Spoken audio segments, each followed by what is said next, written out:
Hey, good morning, everyone. Welcome to Fellowship Church. We're so glad you're with us today. A couple of quick things to start. A huge thank you to the many of you who give here each week. It is so appreciated, and you really are making a difference. If you'd like to give today, you can do so on our website or app. Hey, if you're new here, let us know by filling out a connection card found on our homepage of our website. We would just love to get to know you and keep you informed of all that we have going on here. Now, that connection card is also a great place for prayer requests, as we would love to pray for you all week. That's it for me. I hope you all enjoy the service.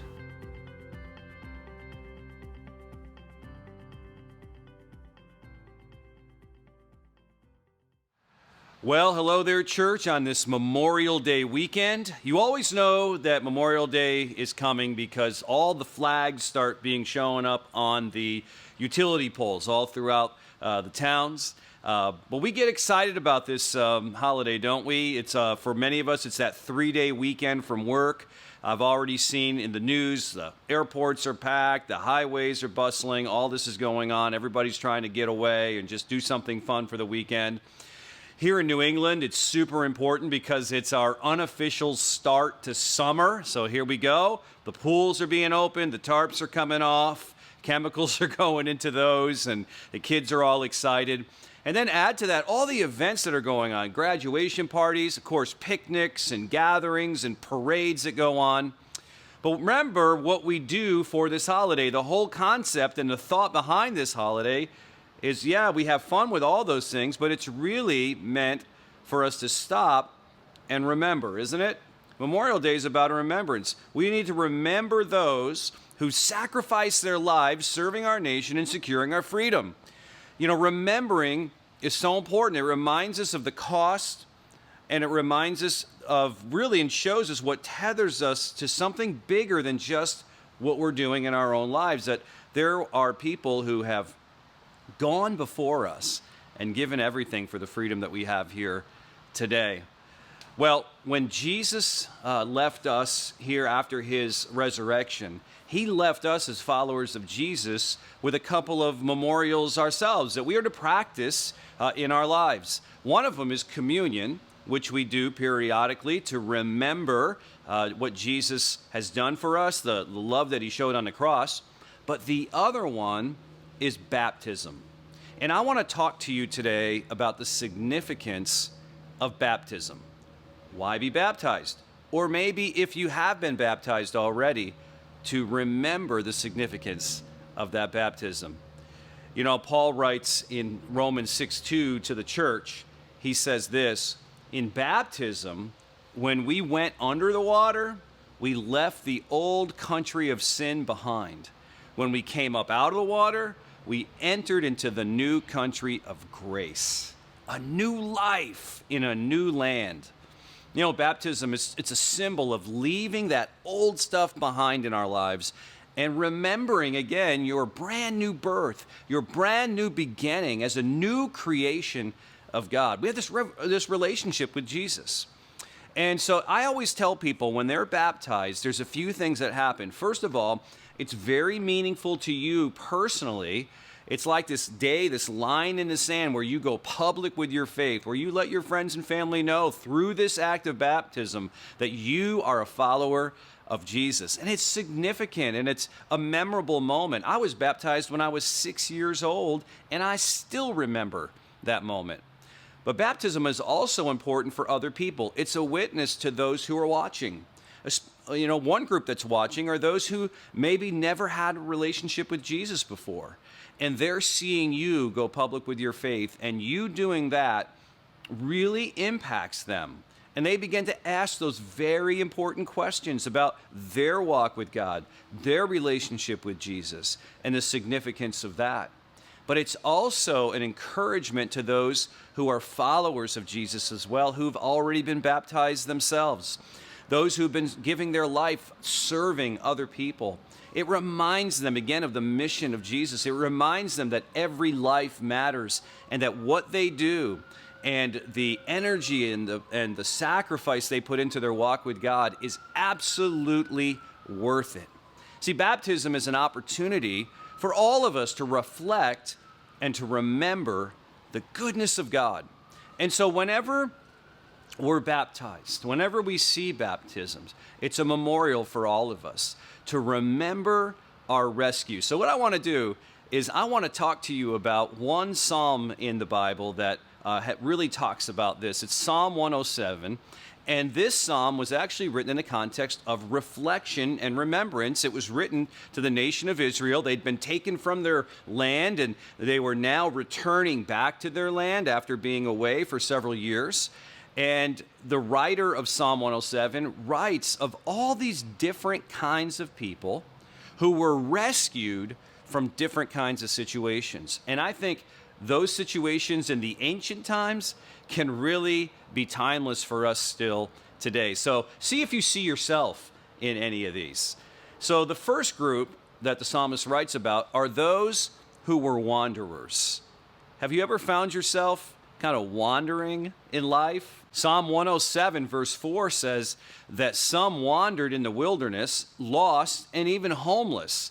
They were hungry and thirsty, and they nearly died.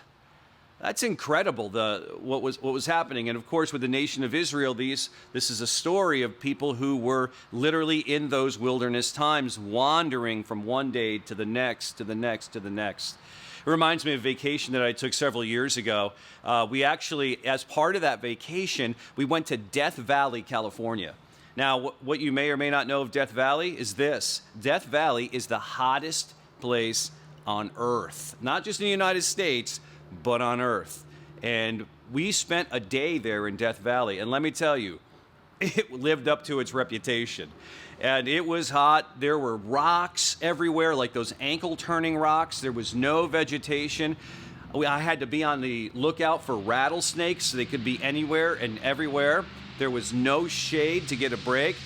And even where we stayed, there was a pool, but when I jumped into the pool, it was so hot. There was no relief to that pool whatsoever. So all I remember that day is that we could not rest during the day, and then at night, even when the sun went down, we couldn't even sleep. It was so hot. It was complete misery. I just felt like we were lost in this desert place. And then, finally, the leader of the group who was with us, he owned the RV, and he said, you know what? Enough of this. And we packed up in the middle of the night. We got into that RV, and he drove that RV to another city that was in the mountains, and that cool air felt like life to us. And it reminds me of what the psalmist continues to write, where he says, those people that were wandering in the desert said, Lord, help. They cried in their trouble, and he rescued them from their distress. He led them straight to safety, to a city where they could live. So, have you ever found yourself wandering? Have you ever found yourself, is that part of your story, where you were far from home? Maybe literally, but maybe figuratively as well, that you were just far from home, or maybe just stuck and you were just lost, just going in circles. Maybe you wandered from job to job, relationship to relationship, and you kind of, your story's a little bit of a mess because of that. But all that time in your wandering, you were looking for something. You were searching for something to satisfy you. And then in your story, has God ever opened a door for you? Has he ever created a way out of that wandering to show you to a place to go? A relationship with him? Kind of like the prodigal son story. Has he ever given you purpose beyond just yourself? Well, if that's your story, baptism reminds you of your rescue. Baptism reminds you that you had a life before you met Jesus, and you have this new life of purpose with Jesus. So baptism reminds the wanderers that Jesus has made a way home. The psalmist goes on in Psalm 107, and he talks about people who he would call the rebels, those who pushed back on what God would want them to do in their life, and they found themselves really short with options in life. Here's how he writes it. Some, they sat in darkness and deepest gloom. They were imprisoned in iron chains of misery. Do you see yourself in this? They rebelled against the words of God, scorning the counsel of the Most High. Lord, help, they said. They cried in their trouble, and he saved them from their distress. He led them from the darkness and the deepest gloom, and he snapped their chains. See, he's talking about people as part of their story who found themselves in misery or at least frustration because of their own choices and their own actions.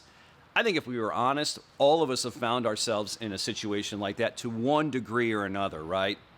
Have you ever found yourself trapped from your own doing? Limited or no options because of your own decisions? I mean, it could be for a variety of reasons. But maybe for some of us, we found ourselves trapped because we couldn't forgive somebody. And it wasn't only until we found Jesus and found that Jesus could forgive us that we could see a way to forgive others. See, unforgiveness ultimately just destroys us. It turns to resentment, doesn't it? It holds us captive. It's all we can think about. It eats away at our lives. You know, the thing about resentment is that it always hurts you the most, doesn't it? It doesn't hurt the person that you're resenting the most. They just go on with life and they're just fine. But it does hurt you. You stay stuck. You relive that hurt over and over again. And here's another thing about resentment. It never changes the past. It doesn't make things better from the past. It doesn't change the story. It's still the story. And it never corrects the problem, does it? Just because you're resentful doesn't mean that the problem is solved. It's foolish, it's senseless, because all it does is hurt you. It doesn't hurt anybody else. And honestly, some have said, and this is pretty stark, some have said it's a form of just emotional suicide. It destroys even our physical bodies. We get sick. We don't do well. Our bodies don't do well holding on to resentment and bitterness because of unforgiveness. Think about this. When I don't talk it out in forgiveness, I'll eventually take it out on my body and on those who are closest to me, who I love the most. And that's what unforgiveness does. It leaves us with little to no options in our lives, and it just closes our lives in. It reminds me of the children of Israel who were faced with water themselves with the Red Sea moment. This was so significant for them. They had run out of options. They had no escape. They had recently left Egypt. They found themselves traveling, trying to get to this new promised land. But in doing so, they had the Red Sea in front of them and Pharaoh's armies chasing them from behind. They were literally stuck with no options. And then God showed up in such a significant way. He literally parted the Red Sea. They walked across on dry land, and they were rescued. What an amazing event, but also what an amazing word picture as to how God comes into our lives and rescues us when we have little to no options in our life. See, God's forgiveness allows you to forgive others. God hears our cries. He sees us in our anguish. He sees us in our misery, and he makes a way for us. So for those of us maybe who that's part of our story, our chains from our past, no matter what it may be, whether it's unforgiveness or other things in our lives, those chains from our past have been broken, whose hearts and minds have been renewed by God. What a celebration. Baptism reminds us of God's rescue for those of us who have tried to solve our problems on our own. And that leads us to this third group of people in Psalm 107. And this is those who find their lives just in the midst of chaos. It's just crazy what's going on in life. And again, can you relate to this? Probably it's part of your story as well. I mean, some went off to sea, the psalmist writes, in these ships, and they were plying the trade routes of the world. Here they are. They're going to work. They're doing their thing. They're out to the sea, out in the ocean. Their ships were tossed to the heavens, and they plunged again to the depths, and the sailors cringed in terror. "Lord, help!" they cried in their trouble. And he saved them from their distress. Now watch what he does. He calmed the storm to a whisper, and he stilled the waves. What a blessing was that stillness as he brought them safely back into harbor. Now, every time I hear anything about the ocean, I always think about Jaws. I don't know why. I guess because grew up in the 70s, but I've always had this healthy respect for water, especially the ocean. Right? I'm drawn to Shark Week in August, on Discovery Channel, and it's just fascinating to me. But every time I go to the beach, I step into that water, and I'm just looking around, for what could come out from that water, what could come out and grab me. Well, in the ancient times, in the days when this was written, deep waters were always connected to chaos because people didn't know what was going on underneath. And they knew that they were just really pawns when it came to the ocean and the power of the water and the power of the ocean there. And so it was always connected to chaos, this dark, deep, and mysterious body of water. And sailors would literally take their life in their hands. They knew this. This is what they did. And they were pretty sure there was a good chance of them not coming back every time they went out to sea. So the ocean, the sea, was always chaos. That's why you find in the scriptures in Revelation where it says there's no more sea is written, is because it's really saying there's no more chaos anymore. There's a life characterized by peace. So whenever I'm in the water, one of the areas of the water that I really enjoy that are not as scary to me, but they are chaotic, is whitewater rafting. Have you ever done that before in your life? There's all these classes of rafting, of rapids, class 1 all the way to class 6, and class 6 is crazy for experts. But every time you get ready to go whitewater rafting, it's just a fun time. Everybody gets all geared up, you put all your stuff on, and then they have the talk with you. And they tell you, probably not going to fall out of the boat, but if you do fall out of the boat, there's some things that you need to do in order to stay alive and to be able to get back to safety. And it's always a sobering conversation. And one of the things that they always say all the time is when you fall out of the boat, keep your feet up. Do not put your feet down in the bottom, because if you do, if you try to stand on your own, you're going to make things worse. You could literally catch your foot in some rocks and you could be stuck, and then the water will just pour over you, and it could lead to disaster. And so I always remember that, because naturally you want to just get up on your own feet when you're in the midst of that chaos of those rapids. But the key is, don't do what you'd naturally do. Put those feet up and ride those rapids out. And it's funny when you are with these rapids, after the chaos, when you are in the midst of it, there's always that reward of those calm waters later, of just floating, the sunshine, the recovery, all of those things. But it just reminds me of how many times in a chaotic life that we try to stand up in what would be chaos, and we try to make our way, and it's just not meant to be. The key is you've got to surrender in the chaos, and you've got to allow what you have, what's been given to you, to be able to rescue you to safety, to the peace and calm. It reminds me of when Jesus was sleeping in the boat with the disciples, and they were crossing over this large lake. It was really like the size of a small sea. And the storm hit in the middle of the night. So here they are in the darkest time of the night. Big storm hits. It's one of those killer storms. These guys don't know if they're going to make it. And they tried as much as they could to stand. They tried all they could do to try to bail that water out of the ship. And they were at death's door. They were terrified. So what did they do? They went down below and they woke Jesus up. He was sleeping the whole time. Can you believe it? And then Jesus comes out to the boat.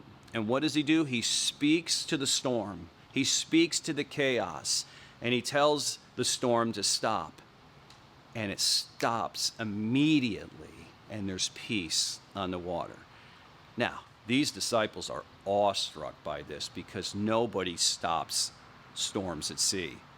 And they looked at each other and they said this: "Who is this man? Even the winds and the waves obey him."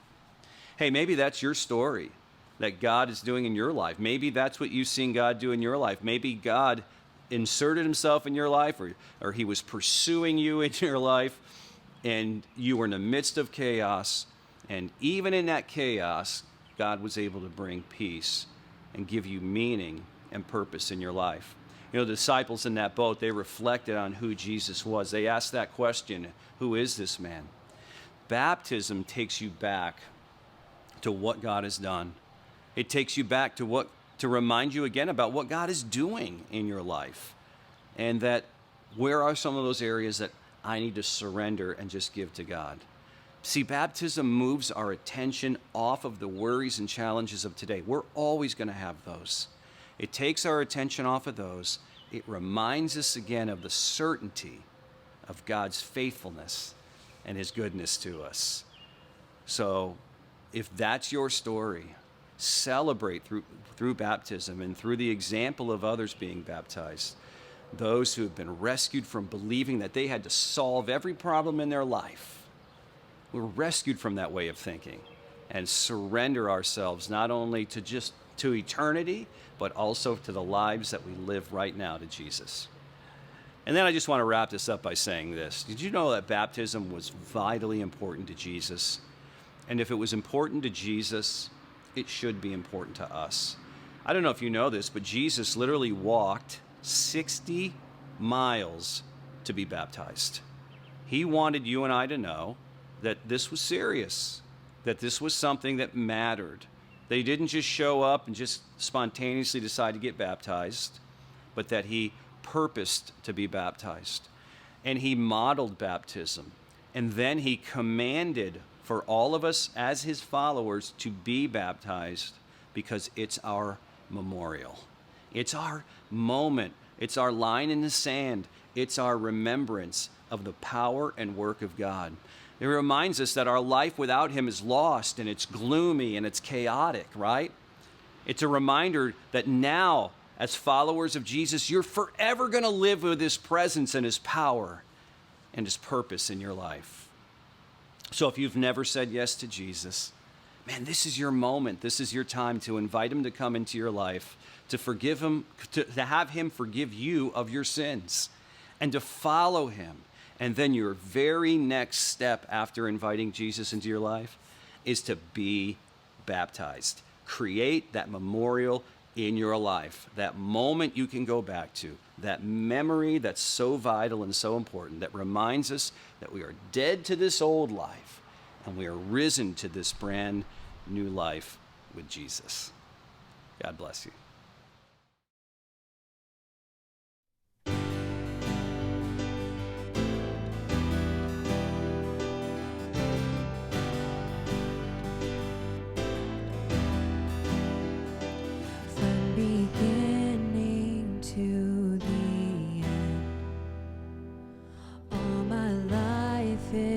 In your hands, this whole world may hold me down, but it can never drown you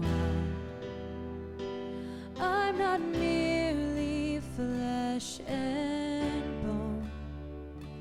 I was made for something more. The great I am, breath of life I breathe you in. Even in the fire, I'm alive in you. You are strong in my brokenness, sovereign over every step. Even in the fire, I'm alive in you.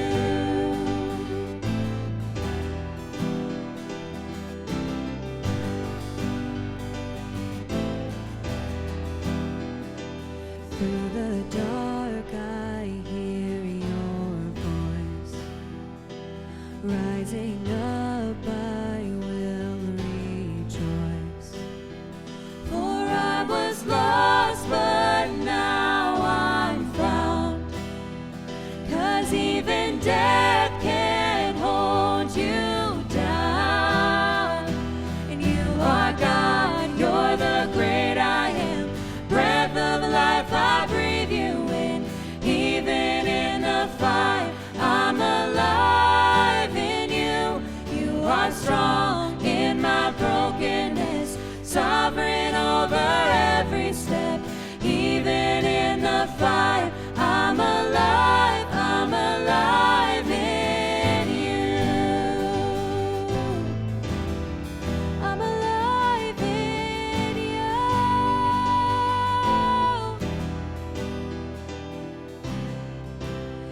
It's no longer I who live, but Christ who lives within me.